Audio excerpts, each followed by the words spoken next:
Welcome everyone to today's webinar. This is Improve Your Year-End Fundraising. My name is David Gates, and I'm the Director of Online Education here at GrantStation, and I'll be your host. Now, today's webinar will focus on how to get ready for your nonprofit's most crucial appeal of the year. But besides fundraising, another way your development success could be bolstered is through grants. And you can use GrantStation to find grant opportunities for your organization quickly and efficiently. And right now we're in the midst of GrantStation's Scary Cheap Sale, where you can get a 1-year membership for $179 or a 2-year membership for $249. And I'm going to drop a link for that here in the chat right now that you can check out after the webinar. Now, just want to tell you a little bit more about your presenter today. Your presenter is Jena Lynch. Jena is a seasoned professional in the nonprofit sector and works as the Education and Community Engagement Manager at Donorbox. With a focus on education, resources, and fundraising tools, she helps nonprofits make a greater impact in their communities. Jena has extensive experience in development, including donor stewardship, volunteer management, peer-to-peer fundraising, and in-kind donations. And today she's going to share her expertise with you and provide you with actionable strategies you can use to improve your year-end fundraising. So please welcome Jena Lynch. Thank you, David, for that introduction and for hosting me today. And it's so great to see so many people in the chat. It is such a busy time of year. So I know that every hour that you have is so precious, and I'm so grateful that you're choosing to spend it with us and GrantStation. So as David said, my name is Jena Lynch, and I'm the Education and Community Engagement Manager here at Donorbox. And I'm so excited to get you ready for year end. At Donorbox, we love sharing practical and actionable learning resources to keep you on top of all that's going on in our rapidly growing nonprofit sector. And today I will be talking about something that's already all the chatter on the social media and everything else in the next couple of months, and that is year-end fundraising. It is such a great time to be having this conversation now. We're only a few days into October, so you really can get ahead here. Before I begin, let me go ahead and quickly introduce Donorbox. For those of you who may not be familiar with Donorbox, we help fundraisers who lack sufficient time, resources, and technology to achieve growth and sustainability for greater impact. So unlike generic fundraising platforms, Donorbox is a comprehensive suite of tools and services that empower fundraisers to acquire and retain more donors while raising funds online and on location. So we are a set of tech and tools and resources like these types of webinars to really help you get where you need to go. And so far, we've helped more than 80,000 organizations from all around the world raise over $2 billion in donations. So you can learn more about us and sign up for free at donorbox.org. And you guys, we have a packed agenda today. This is one of our most popular workshops, and I have done my darndest to shorten this to an hour long. So we're going to stay within the hour, hopefully, and we can get to some questions after that. But so this is our agenda. We're going to talk about why year end is so important and hopefully make the case for starting to plan now. And I'm going to share with you what a fundraising plan should look like for year end. And then we're going to wrap up. I've got some special announcements, and hopefully we'll hear from you in Q&A. So make sure you're dropping those in the Q&A section. So David, our first poll, if you don't mind launching that, let's get a taste of where everyone is coming from with this poll question. What is your organization's approach to year-end fundraising? Maybe the earlier you start, the better. Maybe you start planning around November. Maybe you throw something together and just hope for the best, or maybe you just don't have time to plan. This is a judgment-free zone here. And we'll give you just a few seconds to answer this. All right, I'm impressed with this. A lot of folks saying the earlier, the better. Nice. All right, we'll go ahead and end that poll. And we'll let you see those results as well. There you go. I'm very happy with that, you guys. All right, so let's talk about why now. This is a tough season for fundraising for sure. Donors have fewer dollars to give, and it seems that more nonprofits are really feeling the pinch, and more organizations are asking for your donors' support. I feel like we've been hearing this for the past few years, but it's still true this year, right? We are living in a time where it is hard to get traction with donors. But donors are the lifeline of your mission, right? And it keeps it moving, and it can be really overwhelming to know where to start. But the important thing that I really want to drive home today is just to get started. All right, here's another quick quiz to kickstart our conversation today. David, if you can launch this next one here. True or false? Giving Tuesday raises the largest percentage of donations all year long. We'll give you just a few seconds for that.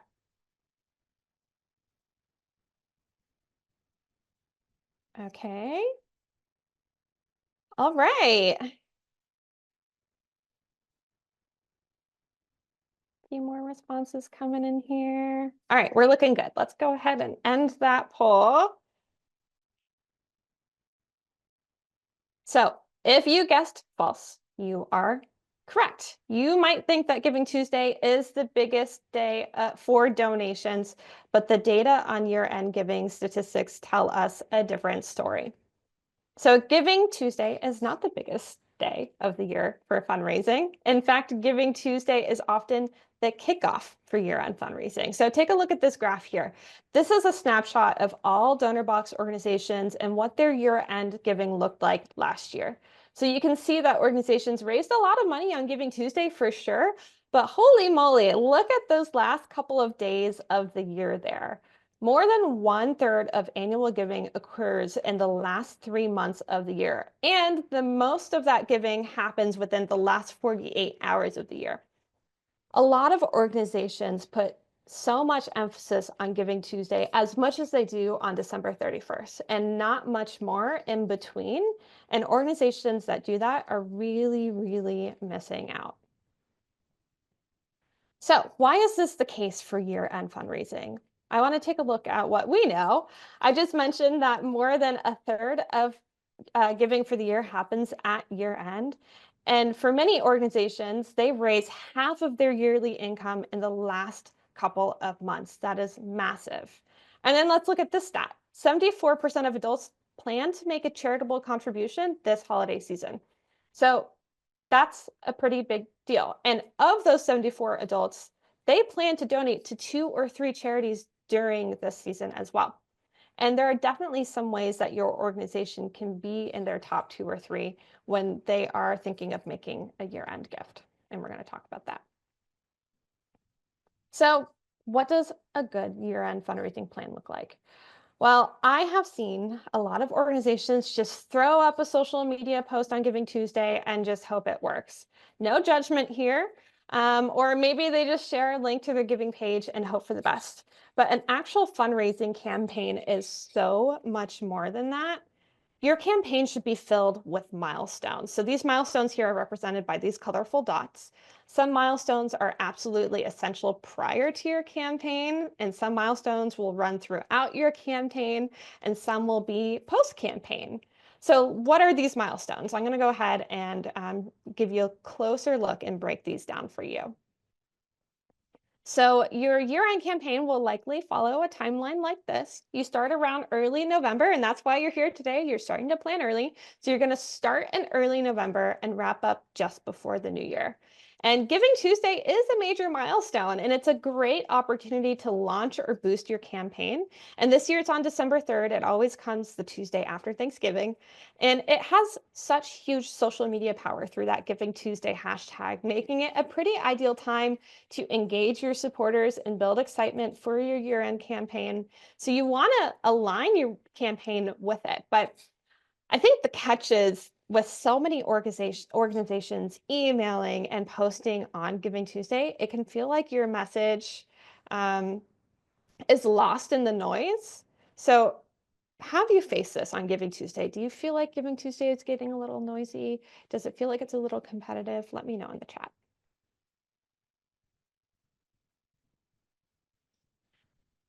All right, so yes, a lot of yeses. Very competitive, very noisy. Yes, yes to both. So this is a challenge. So standing out in year-end fundraising means that you need to you need to get set up early, and this is how you're going to get ahead. You're going to first identify your partners, so those are your supporters. You're going to review your past fundraising results. You're going to clarify your why, well, that's your value proposition. You're going to prep your tech and your team. You're going to align all of your messaging across all of your channels. You're going to plan printing and posting with enough time.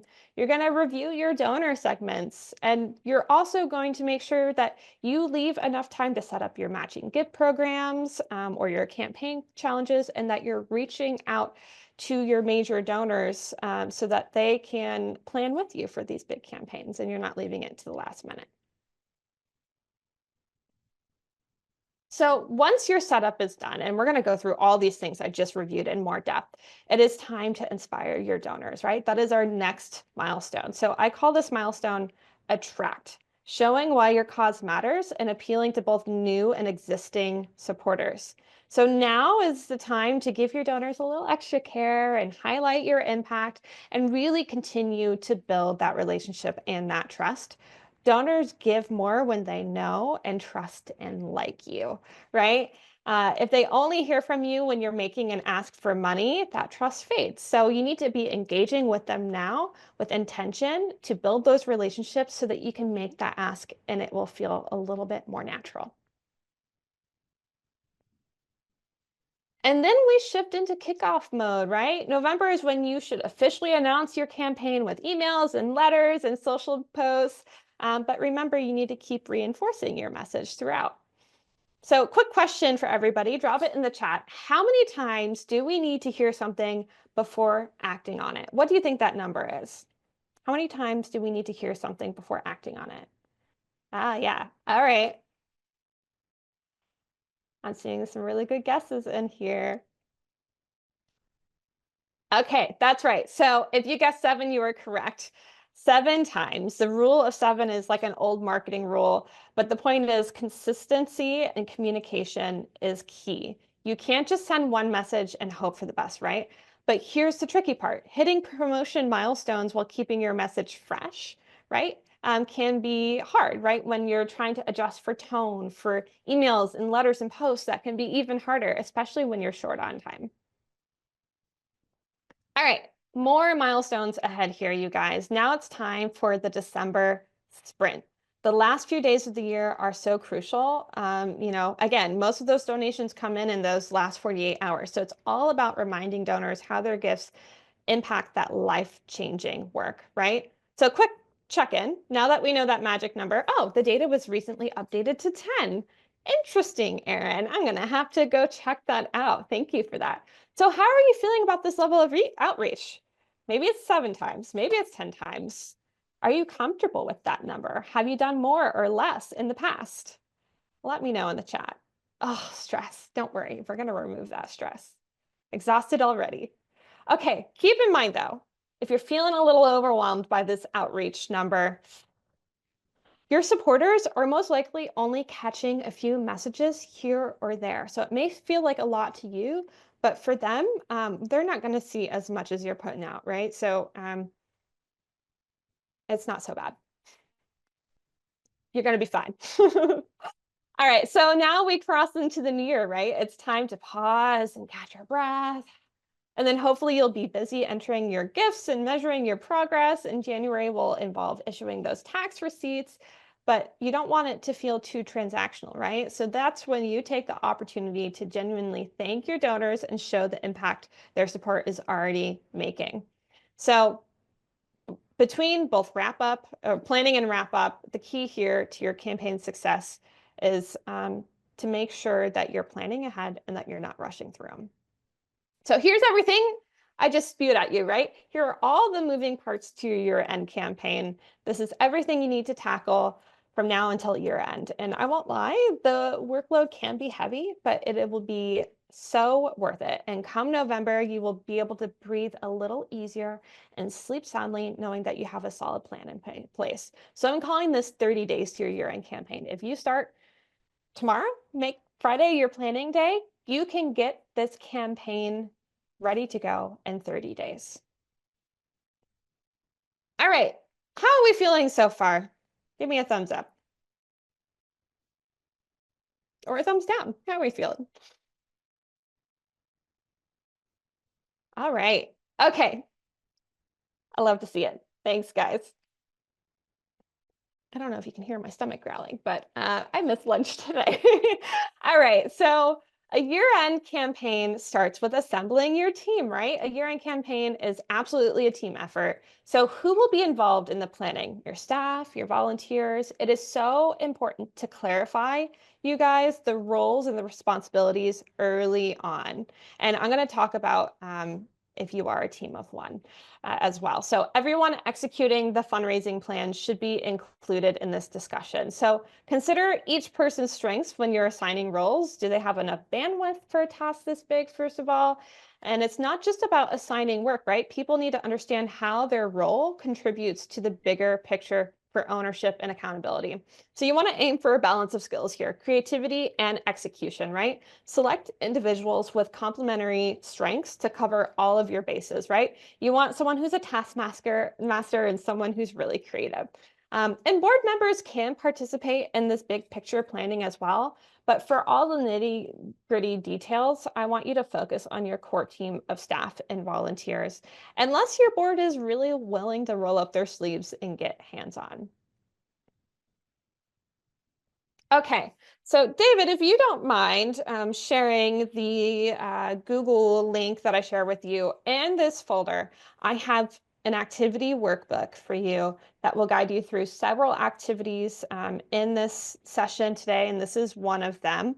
And you'll also see other links for helpful resources as well. So be sure when you find this to duplicate it and save it in your own files. I did make it view only, but I want to make sure that nothing's getting edited somehow. So for this, you're going to start by adding the initials of your team members next to each responsibility listed, right? So using this checklist will set clear expectations and avoid any role confusion. And it's great for avoiding those work silos as well, something that we know can happen a lot, especially when fundraising managers and directors manage multiple roles. And if you are a team of one, you do not have to do it all, right? Select the areas that you are great at, the areas that you're comfortable in, and commit to that, right? You don't want to overcommit. You do not want to burn yourself out. If you've got a great group of volunteers, involve them as well. Don't overextend yourself, but push yourself a little bit here. But you don't need to put your initials to every single little thing on this sheet. All right. So now we're going to jump into the next big step, and that is reviewing your previous year-end giving campaigns. So you want to think of reviewing and like checking your rear view mirror, before you're hitting the road. But it's not just to understand. It's not just about looking back, right? It's to understand what worked and what didn't, and how to improve your upcoming fundraising campaign, right? So reflecting on those past campaigns can really give you some great insights for smarter decision making and help you avoid those past mistakes. So I want you to consider this scenario. Maybe you ran a year-end campaign that raised $2,000 after expenses last year, but it took 100 hours of staff time. Was it worth the return, right? Was that effort worth the return? So reflecting on this helps you decide whether to stick with it or try something new, right? So I want you to focus on 3 key metrics here. So that's your donors, right? How many people supported your campaign? Their dollars raised, what was the total amount raised, right? And your retention rate, how many previous year-end donors returned and gave again this year? Because that will help you evaluate and understand your supporter engagement. And then it's time to dig into your data, right? So you want to pull reports from Donorbox if you're using Donorbox, or your current CRM, or your spreadsheet, whatever you're working in. You want to look at those donor activities, that transaction amount, and overall campaign performance. And these reports will provide some really valuable insights into what worked well and where there's room for improvement for sure. And again, we've got an activity for this in that workbook within that Google link. So as you fill out this worksheet this week, hopefully, or next week, as soon as possible, you want to ask yourself, should we keep this activity? Is it still valuable and effective? Can we tweak it to improve the results? Small adjustments can sometimes make a really big difference, right? Is it time to let it go? If it's not delivering the results you need, you might need to move on, right? But I want you to make sure that you are making these decisions based on data, not just emotions. So do not repeat uh, a campaign or a strategy just because it's a favorite among your team, a founder or a board member or your community, right? You want to keep it if it's delivering results and aligns with your goals, even if it requires a significant investment of time and resources. All right, next up, you're going to determine your funding needs, right? So let's talk about how you can figure out your fundraising needs here. Your goal has to be realistic, but it needs to be ambitious enough to motivate your team and your donors, right? Striking that balance is so key here. People are more likely to give when they feel like the goal is within reach, but still a little exciting and challenging. So think about this. Planning a campaign with a goal of $5,000 is going to look a lot different than planning a campaign for $100,000 or $500,000, right? So the more you understand about your funding needs, the better you can shape your goal and your messaging. Okay, I know this is a long list of questions, but it is designed to help you brainstorm effectively for your year-end campaign. So as you work through these questions, and again, you're going to get the slide deck so you can refer back to these, you will start to see what makes sense for your campaign. So that might be to raise funds for a new project, or just address the inflation that we're seeing, or celebrate an important milestone like a 30-year nonprofit anniversary. And these will factor in and guide your approach. So for instance, if your flagship program needs $10,000 to operate for the year, that is a straightforward goal that you will set for your year-end campaign. But if you're celebrating an anniversary milestone, you might want to set your goal of raising $30,000 in honor of that achievement, right? Oh, that's great, Paula. That's excellent. So let this inspire you, right? Really take a good look at this list. And these questions will help your team brainstorm unique and compelling goals that will attract the attention of your donors. So you can really make this a great team building activity. And again, if you're a team of one, bring in your friends, bring in your cousin, bring in your volunteers, have it over coffee, do this over wine, and really do some brainstorming here. So the next focus area is actually establishing a fundraising goal. When there is no finish line, how do you know that you've crossed it, right? When there is no target, how do you know that you have hit the mark? So many nonprofits, you guys, try to raise money this way. If they have no fundraising goal, that's difficult. And they just try to raise as much money as possible. So first, I want to talk about success here. What will success look like for your campaign? Think about what you'll measure to know you've hit the mark. Maybe it's a specific amount of money, right? Or maybe it's a certain number of new supporters. So whatever it is, you want to get clear on this, and it will really help you stay focused and motivated. And then next up, you need to set a time frame for your campaign, right? Campaigns are time bound. They have a set start and end date. This is not like your general fund that is always bringing in money, right? So some folks go with donations from November 1st to December 31st. Others might focus on Giving Tuesday through the year end. Pick the dates that make sense for your organization and your capacity and stick with them. So you might wonder, okay, why do I need to have a set goal? Why do I need a set number? Why can't I just start the campaign and see what happens? Well, the thing is, you can always exceed your goal, right? Still set a reasonable goal. And if you exceed it, you don't have to stop fundraising, right? So here's why a clear goal matters, right? A specific goal gives your team and donors a clear understanding of your aim, which makes it easier to craft that compelling campaign messaging, right? And that is a key part of it. And concrete targets inspire action. When donors see a specific goal, they're more likely to contribute. It creates a sense of urgency and impact, right? We all see those goal meters, and those are a great nudge to donate more urgently. And a defined goal always allows for easy progress tracking, right? Maybe you're halfway to your goal, maybe you're 10% to your goal, but it helps you identify what's working and where adjustments are needed throughout the campaign. And it just shows that you have a plan and that you're using donations wisely, which builds trust and encourages support, right? And achieving your goal, it's a win for everyone, because once you achieve it, you get to celebrate that success, and it keeps supporters engaged and excited for those future campaigns. right? And plus, I'll add that having a goal helps you avoid that perpetual fundraising, right? Open-ended campaigns can feel never-ending and lead to burnout for both your team and your donors, and you really want to avoid that. All right, so when setting your fundraising goal, as I said, you want to stretch yourself, but you need to remain realistic. So while a dollar amount is common, like what I put on the screen, maybe a participation goal is what you're going for this year, and that's fine too. So as you think about this, ask yourself, what insights did you gain from reviewing your past campaign performance? Did any fundraising needs stand out as a good fit for that goal? And then before finalizing your campaign goal, test the idea out with a few people, like your volunteers, your board members, or even your most generous and most engaged donors. And ask for their feedback on whether the goal seems reasonable or if it's something that they would support. All right, we are moving along.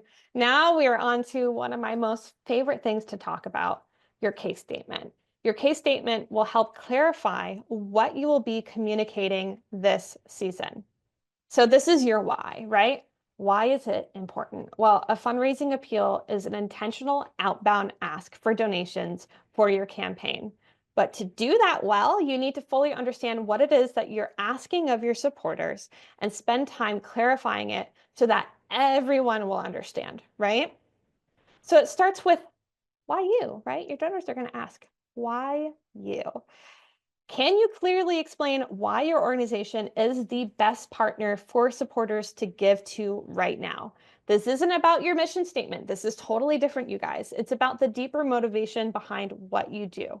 And nonprofits often revert to their mission statements, but that's not what truly compels someone to give. And additionally, while many fundraisers create extensive case statements for like large capital campaigns, often in the form of like a glossy multi-page brochure, for this one, you're going to focus on crafting a simple case for support, right? And this is just a few sentences.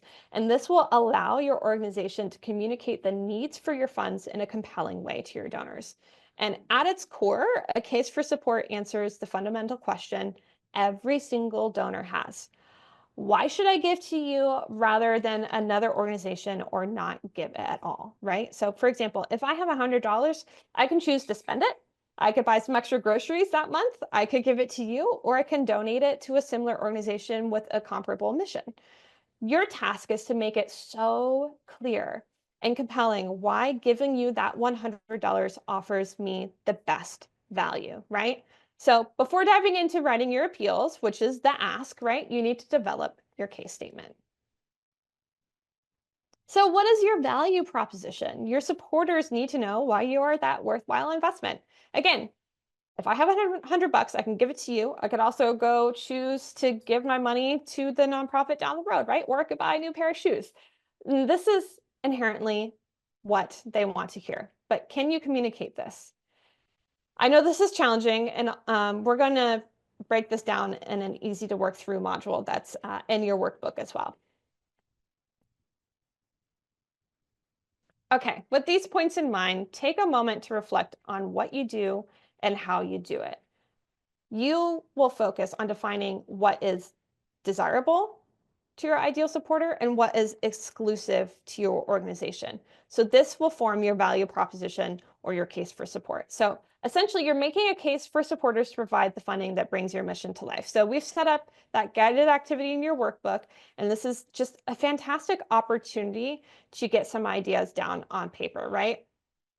Remember here, if there's no problem to solve, there is no reason for anyone to give.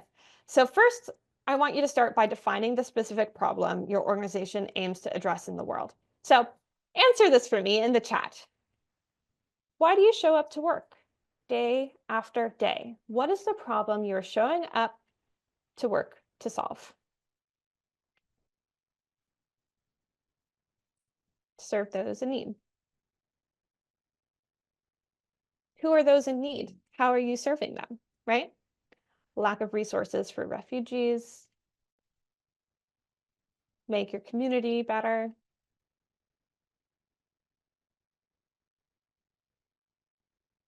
Okay, so you want to work on the problem, right? What is the problem you're trying to solve?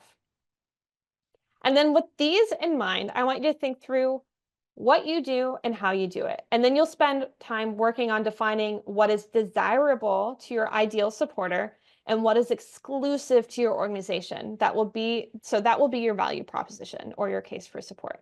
So you're making a case for support to step in. You're asking your supporters to step in and provide that funding, right?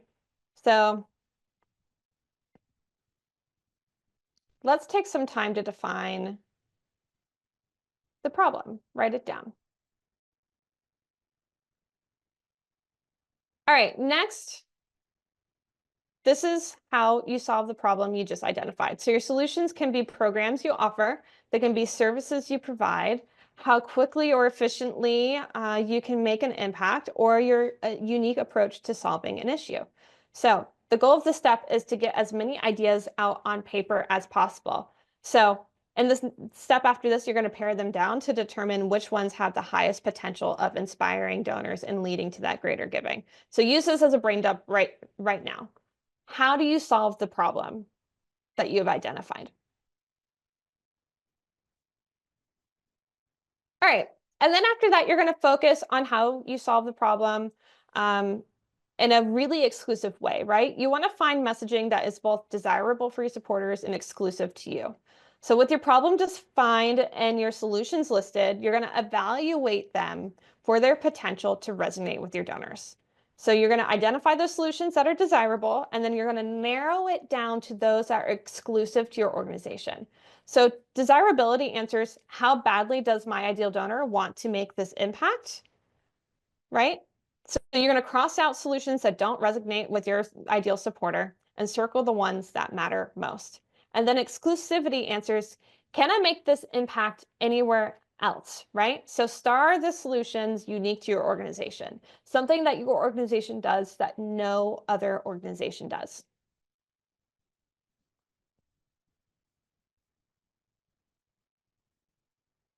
And then it is time to craft your message, right? Keep it simple, clear, and focused. I like to call it clear, concise, and compelling on your target audience's needs. So your case for support should just be a few sentences, packed with information, though, that compels support. So clarity and relevance, clear, concise, and compelling.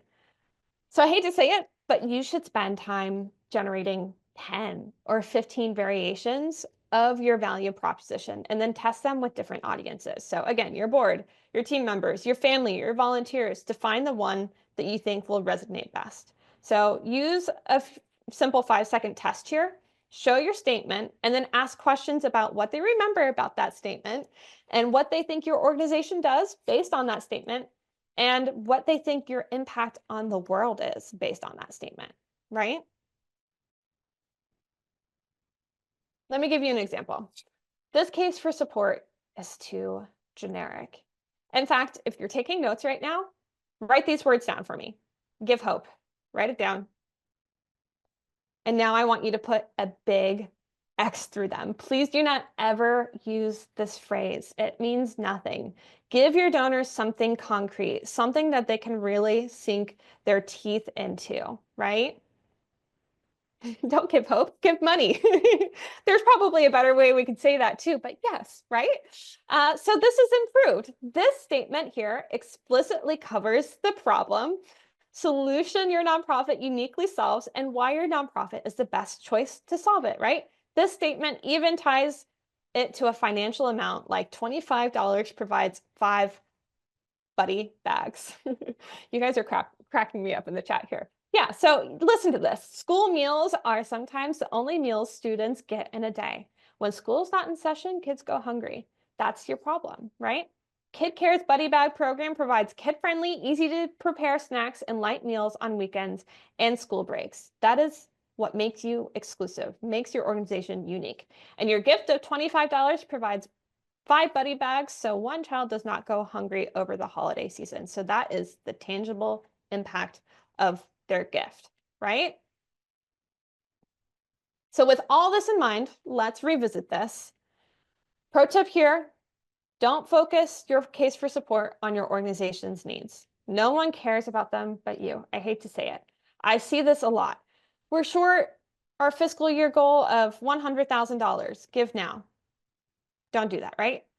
Try this instead. 100 more kids need extra food to get through the holiday break. Will you give so they can get their weekly buddy bags, right? Do you hear the difference there? Remember, people are giving through you, they are not giving to you. All right, so your case statement is the foundation of all of your year-end activities, and that's why I want you to spend a fair amount of time on your case statement and get it right. It helps your supporters see the value of investing in your organization, and it also improves your fundraising emails and your website copy and your social media copy, really allowing you to customize your message for different audiences while still maintaining the same core case for support. All right, we're gonna check in. How are we doing, everyone?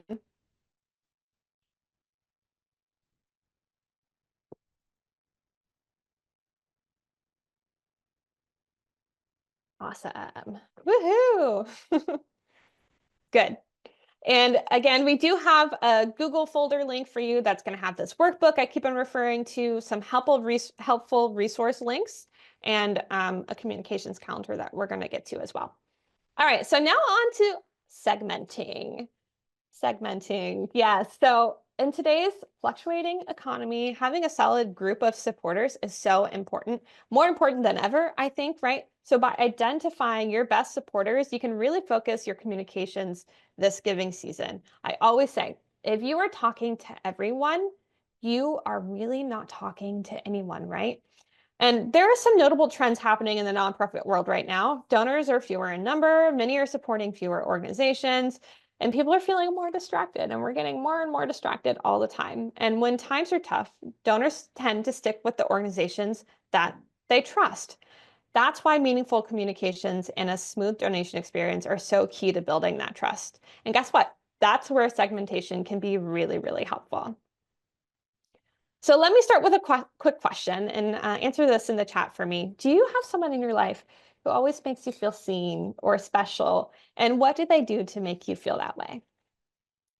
For me, that's my husband. He brings me coffee without me even asking, right? What a lovely thing to make me feel seen and taken care of. Who is that in your life? What do they do to make you feel that way? Reaching out to me, showing small acts of kindness, right? Listens about your day, always shows support, encouragement, just makes you laugh, makes you feel good, that quality time, right? These are the love languages of us. They apply to your donors too.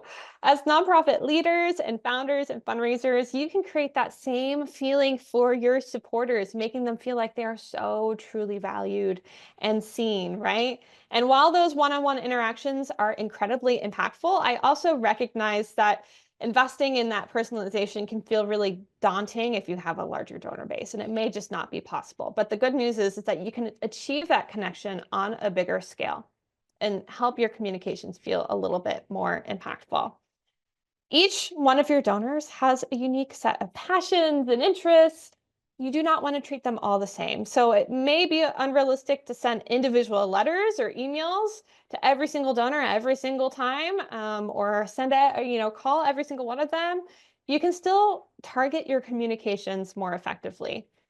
So segmentation can significantly boost your donor retention, which is, a crucial metric for sustainable fundraising, right? We need that donor retention. And by personalizing your communications, you build those stronger relationships with your supporters and offer them activities and opportunities that align with their individual interests. So let's explore some common donor segments for nonprofits.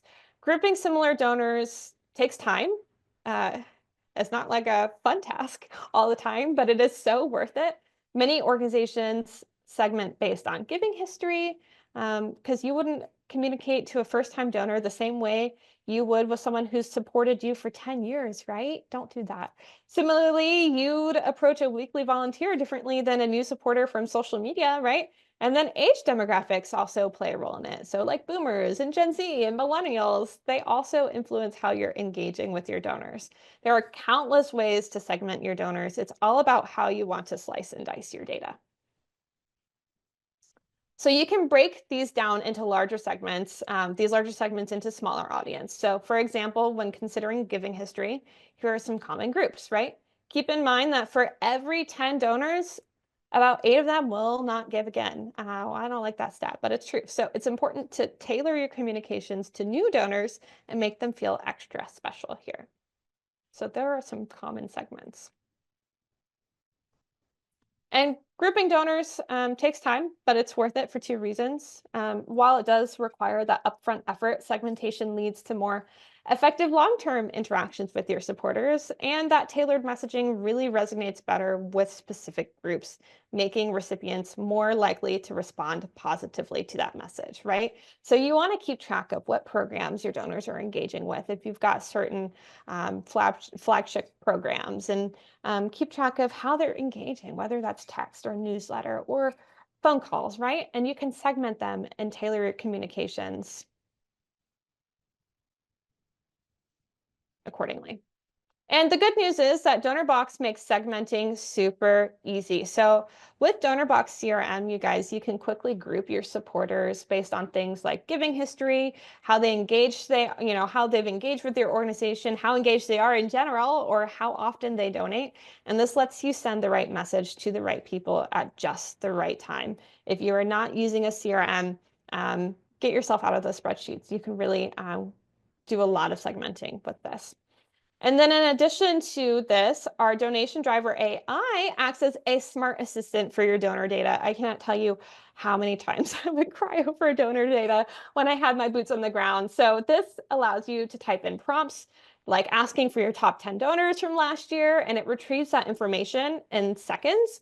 And it collects everything from your donors' names and emails to donation amounts, and it tracks your campaign totals. And it also creates these fun visuals like charts to help you spot those trends quickly. And it's also great for using these in your impact reports at the end of the year as well. But this allows you to just really build those targeted donor lists and tailor your outreach to really strengthen those relationships.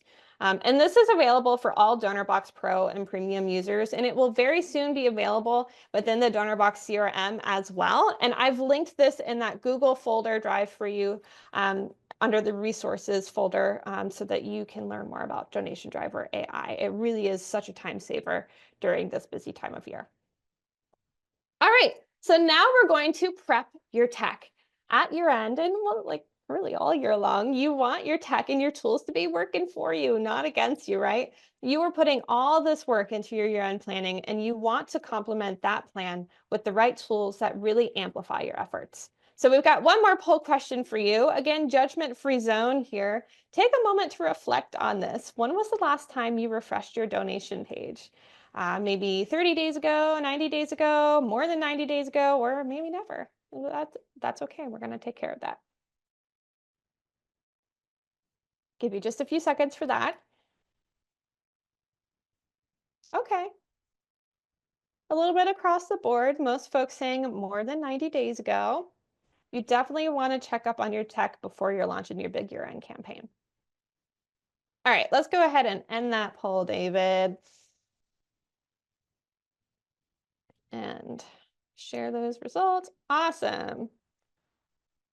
Let me get back to my screen here. So let's talk about making your donation page super easy to find, right? Your ask can be the best appeal in the world, but if people cannot find your fundraising page, they cannot give, right? So first off, the location of your donation button, it matters a lot. Ideally, you want your donate button to be in the top upper right-hand corner of your website, and you want to use a bold color that really pops against your branding, right? And you just want it to shine like a beacon, right? It should be the first thing people see. And a sticky donate button is also a great addition because it stays visible as people scroll through your page. It's kind of like a loyal puppy that just follows you around. And studies show that this can boost conversions by over 30%, right? Because people don't have to go hunting for your sticky donate button. They can just click it because it's already right there waiting for them. Another tip is to keep your donation form above the fold. right? We use this in print all the time, but in digital space, this means just placing it right at the top of your donation page so that donors don't have to scroll down your landing page to find it. That is not a good practice, right? So make sure it is above the fold. So when they click that donate button, don't route them to 5 other pages. You should click that donate button and see your donation form. And it's also important to highlight on this page the impact of their donation in your messaging, right? So use messages like a gift of just $50 can provide 100 gallons of clean water for a family, right? So this helps donors connect with the cause. And this is you going back to your value proposition, right? Donors, this is a mind-blowing stat. Donors are 74% more likely to give when they understand the impact of their contributions.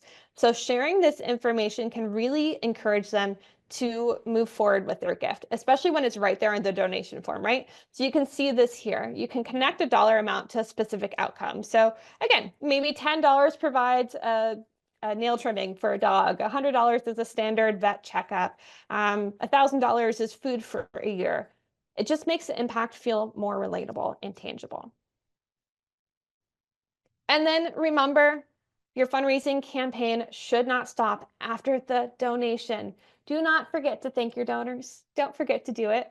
A warm thank you message at the end of your donation form is super important, along with a dedicated page showcasing the impact of their gift, right? And with Donorbox, you can easily customize your thank you emails after each donation, and it's automated. So you can add in those images and those videos. And when folks donate, they click donate and they automatically get that receipt and that thank you message. And that timely, heartfelt response just goes such a long way in building a loyal and engaged donor base. And then don't forget to test your giving experience, right? It is great to check your own donation form, but getting fresh eyes on it can make a really big difference. So again, ask a coworker, a friend, a family member. I always like to say, ask the youngest person you know that knows how to use the computer and the oldest person you know, because both from both spectrums will be very honest and walk through the process. So ask them, can they find your form easily? Do they understand where their donation is going? Did they get that quick thank you? And their feedback can really help guide you on this. And because we're limited on time, I just wanted to highlight just a few of these impactful improvements you can make to your donation page, but to help you evaluate your form even further, in that Google Drive link, there's a helpful resource, and that is the Donation Form Mastery Quiz. So this is a 10-point quiz, and it will help you evaluate where you are with your donation form health. And for today, 5 attendees will receive a complimentary donation page audit from yours truly. I will be reviewing lots of donation pages tomorrow, so make sure you put in, I have a form in that Google Doc where you can fill out, it's just a type form. So put in your information, and I'm going to be selecting 5 people to give audits to. All right, we are coming up on the end here. Now I would like to introduce a communication planning tool you might find helpful this season. We're going to breeze through this pretty quickly, but you can always dive into it more in those workbooks and the materials that David just dropped in the chat.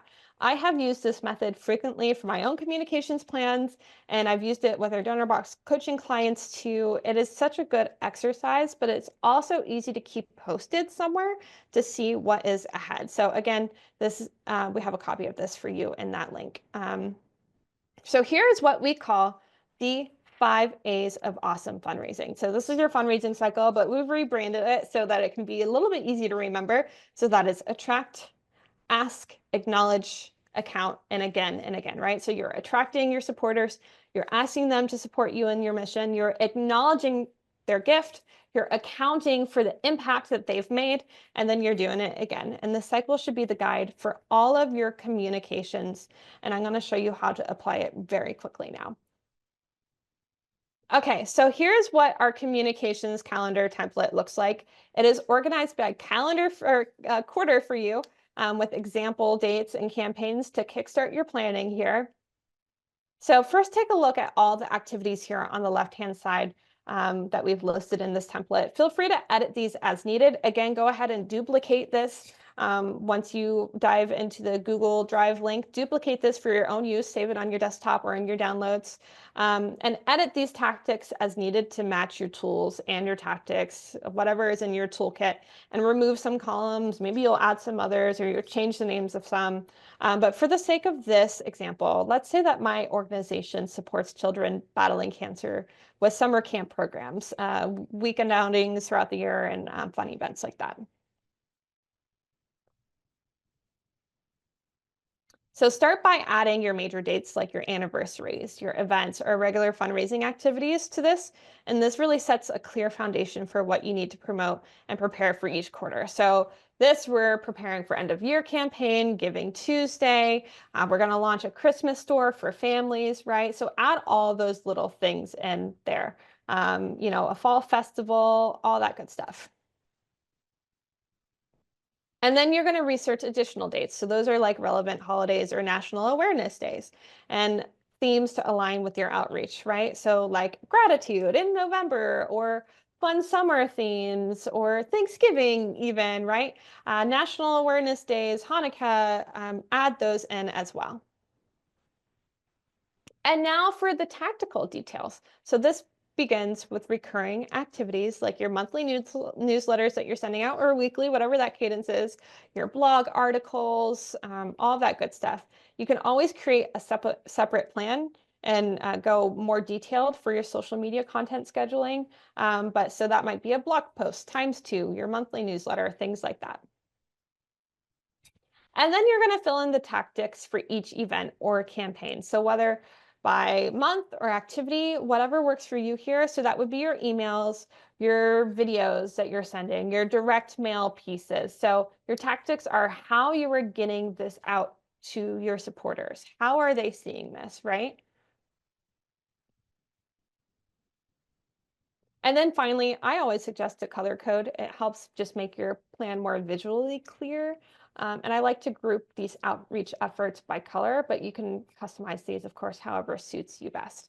And I know we really breezed through this and the text is a little bit small on the screen here, but go ahead and click that Google link folder and you'll see an Excel file that you can duplicate for your own files.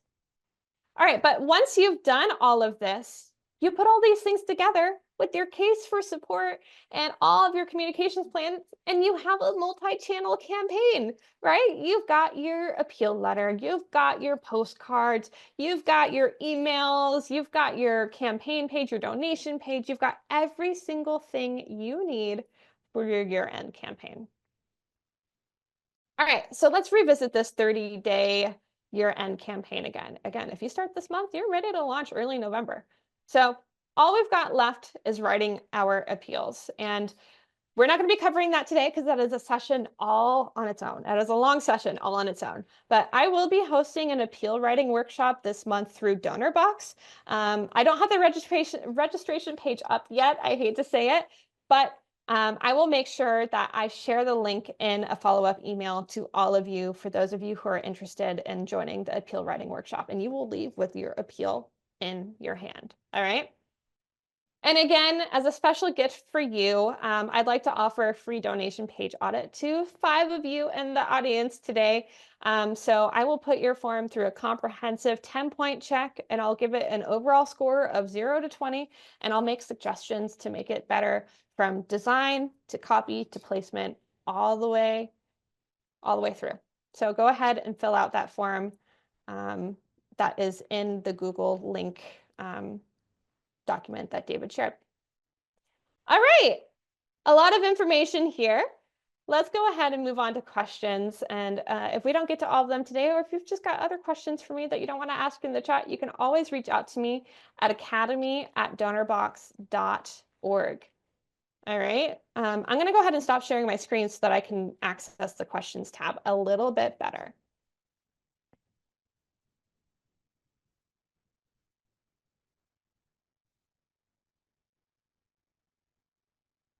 And I see a lot of activity in the chat, you guys.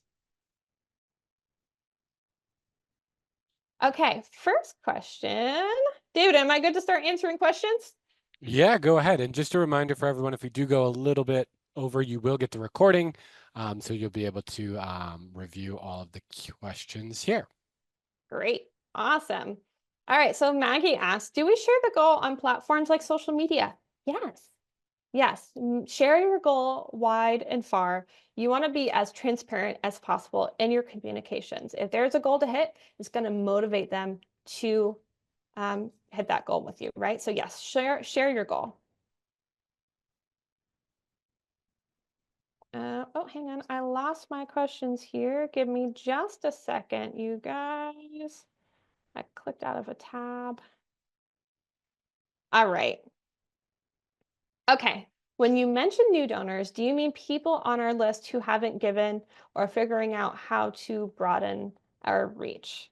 So yes, if you have people on your outreach list, but they have not given, that is a new donor. Anybody who has not donated to your cause is a new donor, right? But they may be a volunteer. If they are a volunteer, they are still a supporter, right? So you're going to communicate differently to people who are already involved in your mission in some way, whether that's giving money or giving time or whatever that may be, as opposed to someone who is brand new to supporting your cause at all. Maybe they're just consuming your newsletter, right? So I would consider that a new donor. And I can go more into this if you want to give me some more context here, Kim. Should monthly donor be the default on your donation form? Okay, my answer is usually yes. Peggy, my answer is usually yes. I think that this is a great nudge in behavioral economics, right? People tend to go with the default method because it is the norm, it is the status quo, and they do not want to accept that. It's easier. But for year end, most people give a one-time gift. Sometimes it's larger. For year end, I would recommend defaulting to your one-time gift. But if your platform has the ability, like Donorbox does, you can favorite the monthly giving tab on the same form to say, this is your preferred method, because of course you want to bring your new donors into the new year. But for year end, I would say default it to the one-time because most people are giving larger one-time gifts at year end as opposed to signing up for that recurring gift. Kim, does Donorbox sync with other CRMs? Yes, we do. We sync up with Blackbot, NXT, Salesforce, Little Green Light, some others as well. What CRM are you using? And I'll let you know. We also use Zapier, so we can zap with a lot of different apps to make sure that your tools are talking together. Constant Contact? Yes. Bloomerang? That's a great question. Email me, Brianna, at academy@donorbox.org, and I'll give you an answer about Bloomerang. Okay, let's see. A donation receipt or a thank you, what's better?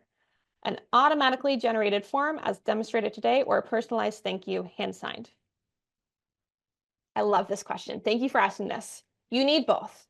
You need to send the automatic receipt because they need it for taxes, right? Some people donate just because of the tax benefit, and that's all right too. But you need that tax receipt so that you're not hit with a storm of requests for that tax receipt in tax season, right? You want to avoid that. So you absolutely need to send that tax receipt. But if you have the capacity to send a handwritten note as well as a thank you, yes, absolutely do that. And if you don't have the capacity to send a handwritten note, great thing is like Donorbox, for example. So your thank you receipt will be a thank you message customized, right? With your video, your images, your impact, language. But then you can attach the receipt. So just say, see the attached receipt for tax purposes, right? But you can really make it a heartfelt thank you. All right, I know we've only got a few minutes left here. I'm working through it.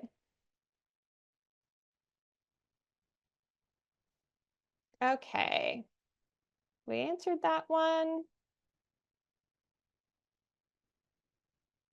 Do you have any statistics on a giving via donation envelope versus returning a form in a regular envelope? Our donors are not jumping on the QR code or online form method. That is a great question, Tanya. And I have someone on the team that is like a direct mail buff. Let me ask them and get back to you because we love our stats here. Again, if I can't answer your question today, email me academy@donorbox.org, and I would love to continue this conversation. Okay, let's see here. So Last year's Giving Tuesday was a learning experience. It is for all of us. And as I was new with the organization, we had a generic broad appeal for area of greatest need fund, and it didn't really take. For Giving Tuesday or year end is a targeted specific program support ask better than a general broad-based appeal. Yes, yes, yes. Set a targeted specific goal, right? $10,000 to fund this flagship program. $30,000 to build a new school building. It needs to be specific. You can use your general fund any other time of the year, and you can still leave that up on your landing page as well. But you really, really, really should make this a very specific ask. You need it to be tangible. They need to know where their impact is going. How detailed should our donation page be about our activities? Or should it be focused on the donate area or what we do as an organization? So your donation page is just a great way. People, when they land on your landing page, they're not going to read everything about your organization and know exactly what you do, right? So you should highlight that. Again, this is where your case for support, your value proposition comes in.